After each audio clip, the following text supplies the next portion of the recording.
that I thought was very easy to answer. I asked him, now here's the sales and marketing manager. I asked him, what are 3 words that define your company? 3 words that you own. And this was his answer. I got nothing. This is the Sales Babble Podcast, episode 288, How to Create Believers with Storytelling Selling, an interview with Michele Kelly.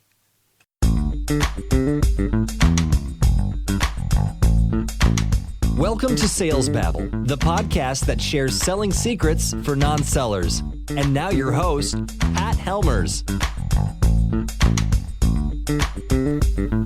Hello, Sales Babblers. This is Pat Helmers. And today we meet Michele Kelly. She's one of my most favorite people in the world. I've known Michele for a long time because she's an author, the co-founder, and the CEO of K&L Storytellers.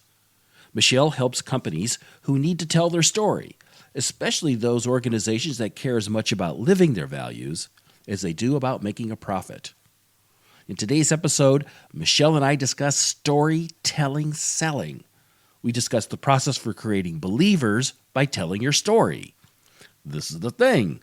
Believers become customers. Believe me.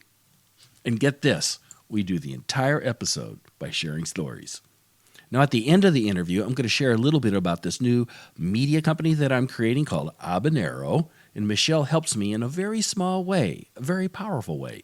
I'm going to give you all the inside track on how this happens.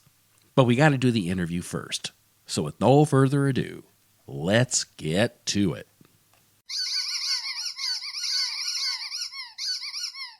Welcome, Michele. You ready to babble? Absolutely. You're in the Fox Build Studios today. Beautiful. What's kind of cool here, most of my recordings, most of my interviews are done over the internet using Skype or something like that. But it's not often I actually get to see somebody person to person like this. This is pretty cool. I love it.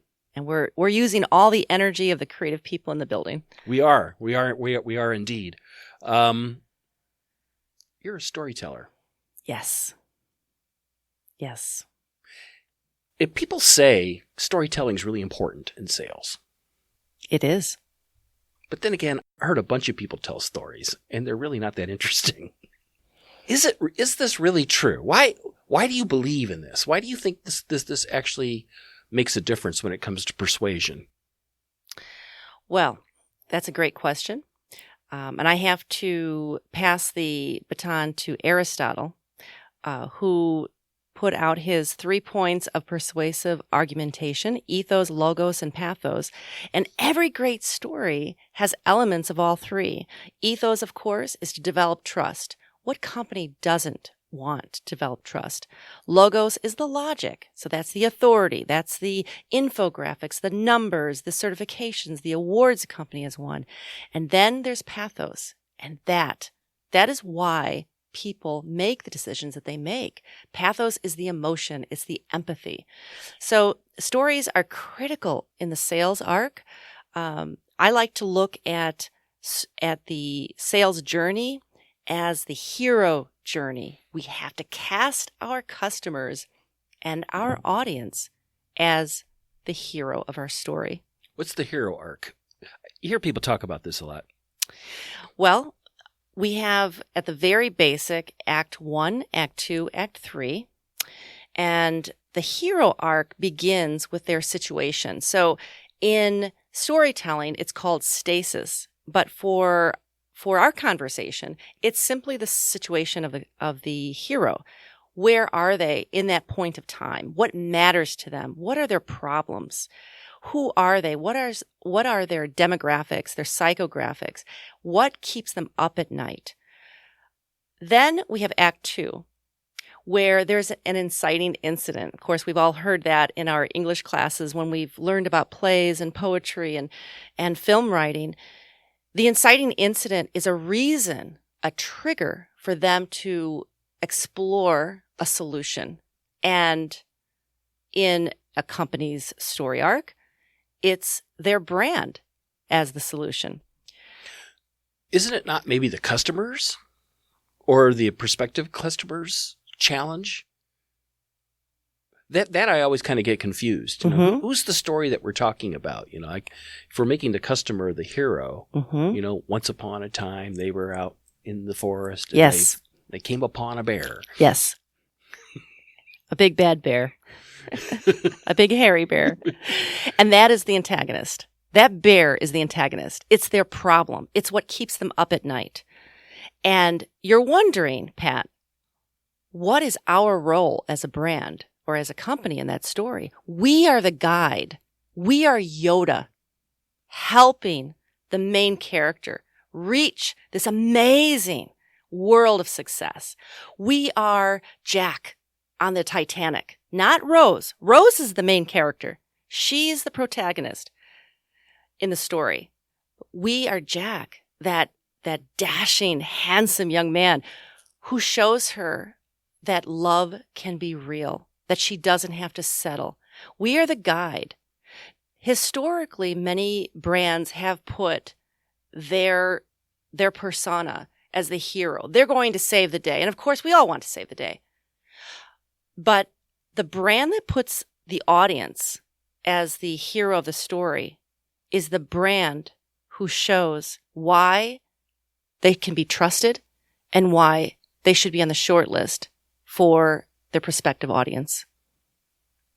That gets right down to why we're here today. We're here to talk about selling. Yes. Yes. Absolutely. I read something someplace that the thing that differentiates our species, human beings, from all the other animals is our ability to tell stories. Absolutely true. And I'll give you another couple facts on that. 2/3 of our everyday conversations are made up of stories. 70% of learning in the workplace comes from conversations and stories. And I think the reason why is stories are memorable.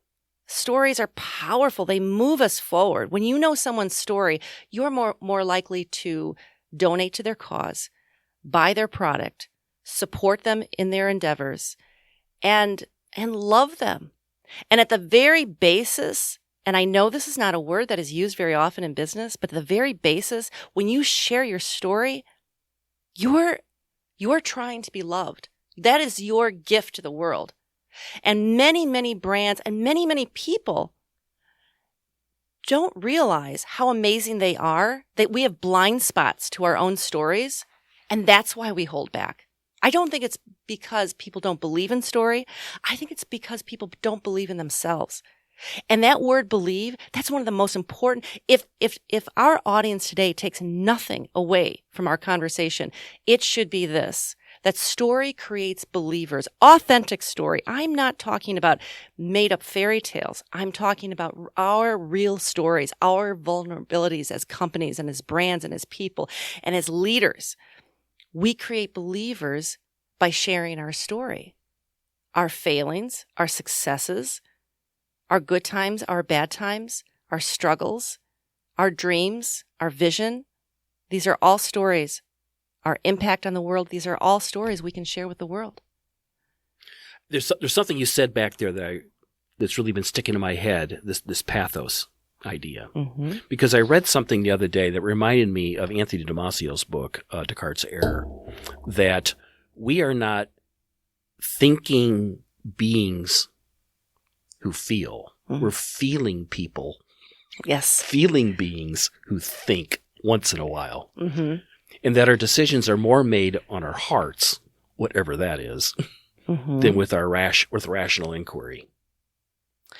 I love that. And I'll dovetail onto that from a quote by Seth Godin, who is one of my favorite. I'm sure and my favorite too. I'm sure he is of yours too. I think anybody who markets and is in the selling arena loves Seth Godin. And he said, marketing is no longer about the stuff that you make, but the stories you tell. And I'll add one more, Dr. Brene Brown, maybe stories are just data with a soul. And so that goes back to what you said, Pat, about being feeling creatures. And I think it's more important now than ever before. We're in the fourth industrial revolution right now as we speak. We're in a sharing economy where the human touch points have been minimized.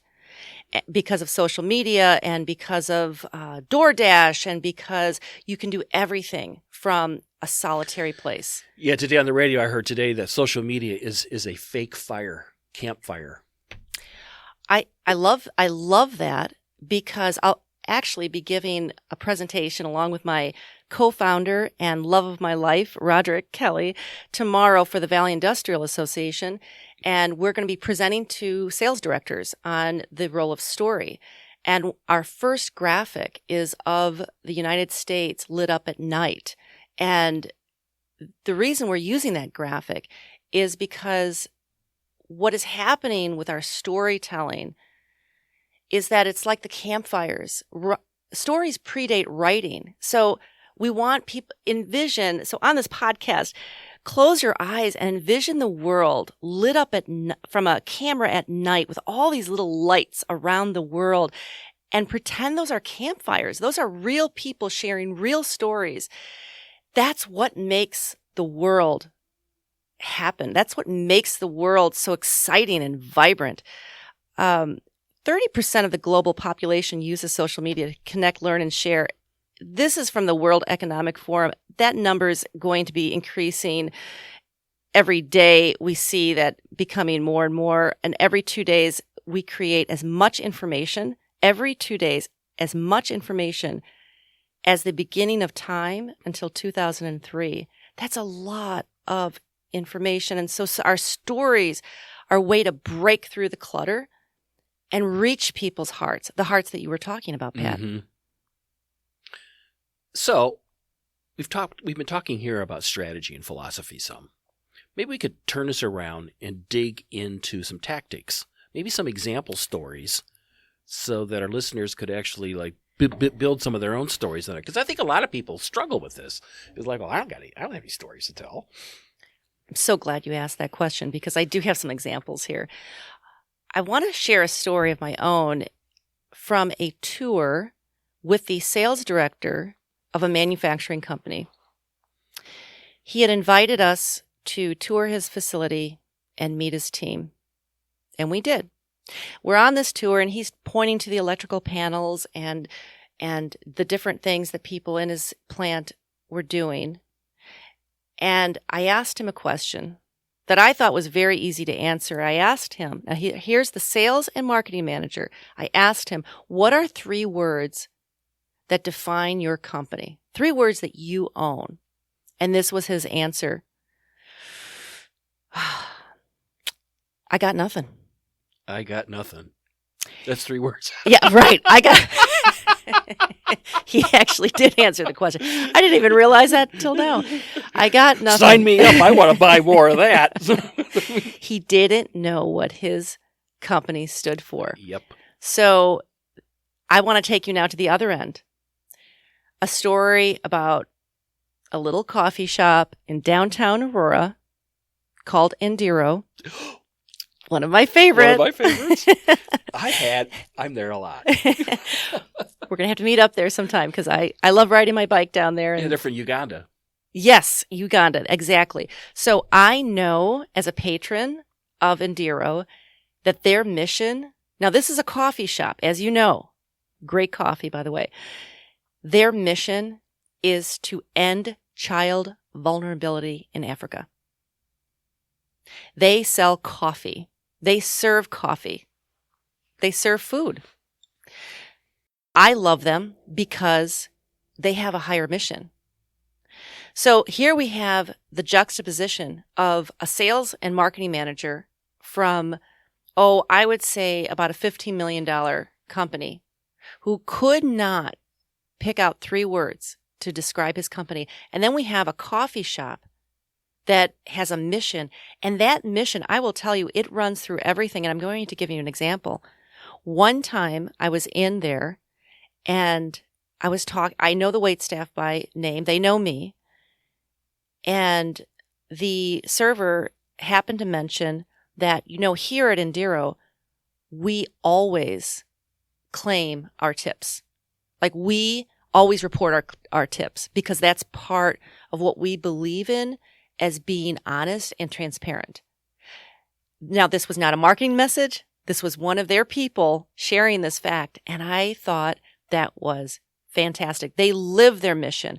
People who tell their story live their mission. A story is not a dust collecting mission statement on a website.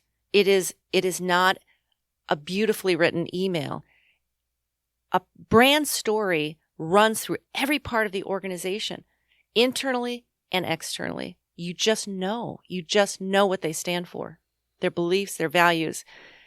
That's the larger story.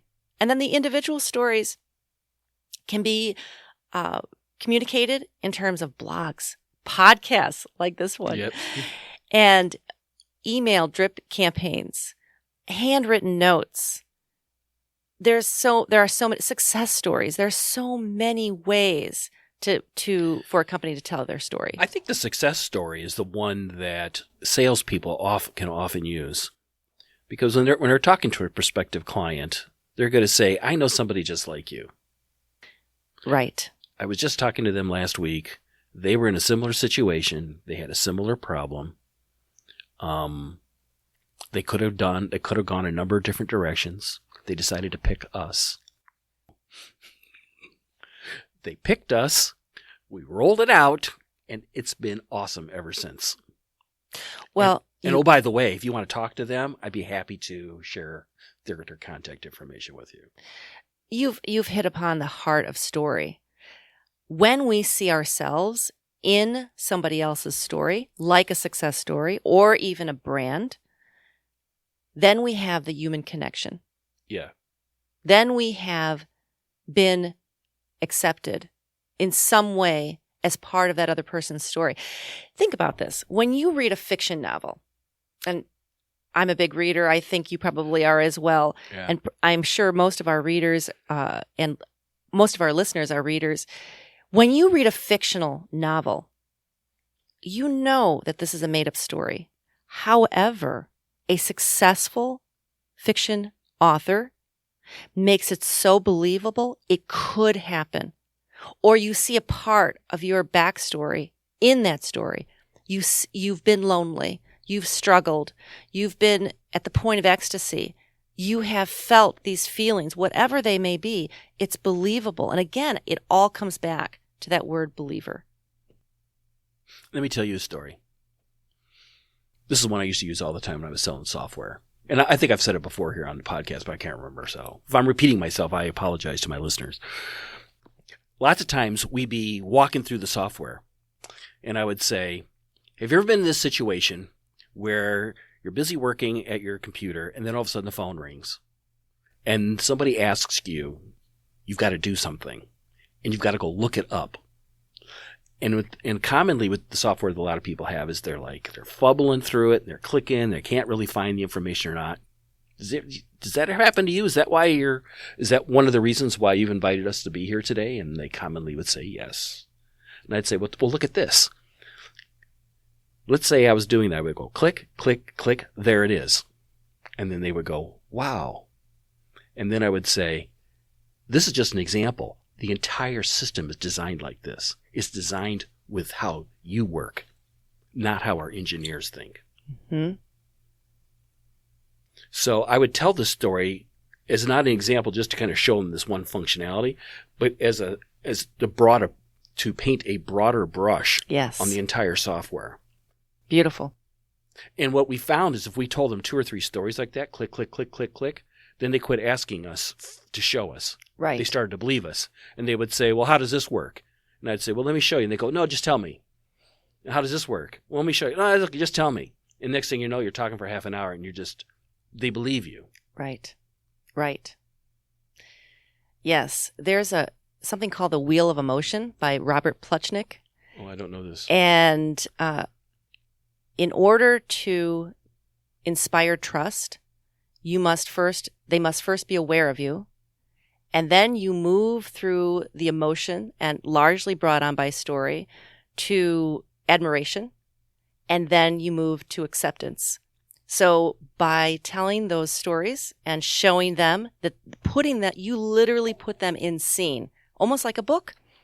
The difference between scene and summary. Summary is that 50,000 foot level. Yeah. average demo, right, for your Right. software. Yeah. In scene is the dialogue, the gritty feelings between two people who are arguing or in love or struggling to understand one another. You put your prospective client in scene, and that's through story. That's fantastic. I love it. That's perfect. That's perfect. Something we didn't do, we didn't confirm your authority. What's your background? Well, I am a Chicago girl who has 3 children, Catherine, Patrick, and Peter. They're my 3 everythings. And I am Patrick. Yes. Terrific name. It is. It means nobility, as you probably know, king-like. And I am CEO and co-founder of K+L Storytellers. We're a brand and content company for brands who live their values and treasure that as much as they do making a profit. They're very culture-driven. We help them become unforgettable through story. I'm a 3-time published ghostwriter of books, and this year I'm really excited, and I forgot to bring it to give you. I have it at home, and I left it on the counter, but it's a book that I was actually a contributing author to called Today's Inspired Leader, and that published in May, and I'll actually be a contributing author to another book. I'm really excited about this called Golden Heart, and it's How to Love the World, and the book is going to be given to foster children around the world. And we, as the contributing authors, actually are writing stories as if we're their parents. So passing on our wisdom and our love to them. I'm really excited about that. I just handed that chapter in. And I love story. I've always loved story. My first book was written at the age of 7, and it was called The World According to Me. There you go. An Italian girl with 2 brothers, and I'm the youngest, and I thought everything revolved around me at the age of 7. So I've always felt most comfortable with the yellow Ticonderoga pencil in my hand and a blank piece of paper. If people want to find you online, where would they go? Yes, I would be honored if people visited our website at www.klstorytellers.com, klstorytellers.com, and check us out. And there are lots of opportunities on there to send your email, send your name, and let's talk. So just send a note, a little love note through our website, and I would love to talk to you about your story. If you could give our listeners one piece of advice that they could go take action on this week, what would it be? In every conversation or an email, in one conversation or in one email or in one form of communication, do these 3 things. Be sensorial. So use your senses as you're sharing your information. Be vulnerable. Put down the walls. Let people get to know you.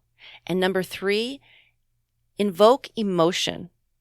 Don't be afraid to show your whole self, because only then will you make a connection through who you are. And you're the only one who has your story. Share it with the world. Excellent. Excellent.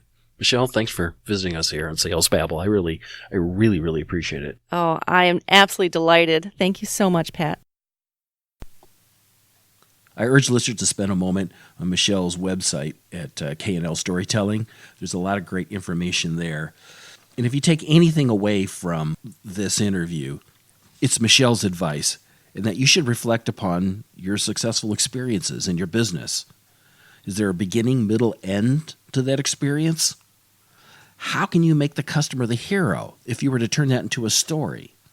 And how could you get the buyer that you're talking to identify with that customer? Practice the stories. Write these things down, and then build another story and another story. I can speak from experience, folks. This stuff really works. It makes a huge difference. Run this experiment. When you're talking to somebody, just say something like this. I remember this one time. And as soon as you say something like that, it's like the start of a story, like a once upon a time. You will see people start to lean forward. I remember this one time. See, I just did it to you. Isn't that cool? You can find links in the show notes at www.salesbabble.com/288. You know, I was at Podcast Movement last month. This was in Orlando, Florida. And I just got blown away by how podcasts are just blowing up at a level that I've never ever seen before. And I've been doing this for a long time, over 5 years. So I sat in on a couple of presentations, talked to some people who are in the podcast production business, and I just came to the realization that, this is something that I'm really excited about. So I'm getting ready to start to create some podcast production services, and I'm calling it Habanero Media. It produces podcasts for busy organizations interested in growing revenue, raising their influence, and broadening brand awareness. What I'm going to do is help businesses find their authentic voice and share it to the world. I'll be telling you more about it. And you've probably seen some of the market research that I've been doing over the summer. But I bring it up today because Michele Kelly has added a very small but very powerful element to Habanero Media. Let me give you a listen to how that happened. Repeat after me, okay? Okay. Habanero Media. Habanero Media. This is a production of Habanero Media. This is a production of Habanero Media. This is a production of Habanero Media. This is a production of Habanero Media. This is a production of Habanero Media. This is a production of Habanero Media. It's tough to say. Hold on. Habanero, like Abba. Yeah, Habanero. Espanol. No, sí. No, see. This is a production of Habanero Media. This is a production of Habanero Media. This is a production of Habanero Media. This is a production of Habanero Media. A little bit farther back behind the microphone. This is a production of Habanero Media. This is a production of Habanero Media. That's it. I like that. This is a production of Habanero Media.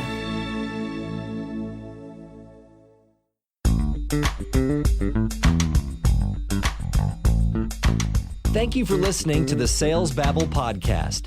Find us at www.salesbabble.com.